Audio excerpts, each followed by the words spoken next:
जोहार हम खिदिस केसरियर बालूरघाट दक्षिण दिनाजपुर ले आज के एगो कविता आवृत्ति करे के मन करलक तो मनटाके हमनी ठाकाबै एखन काके कैसन लागतन ठेर ताला देवी छ तो हमार मन कहिला जे तेंदा पढ़े के दरकार तो सेले हम पढ़ के सुनाती तहनी के। कविताटाक नाम है के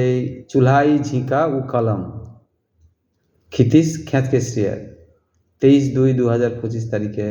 लिखल अपन ढिलाई माने घरे तो कविताटा पेड़ के सुनाथियन। चूल्हाई झिकाऊ कलम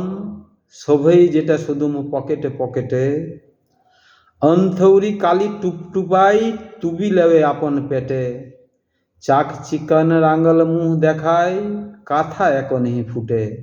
समाजेक गुना इतिहासेक पोते जेटा दाग नहीं काटे मांगरे मुँह खावेक मुश्किल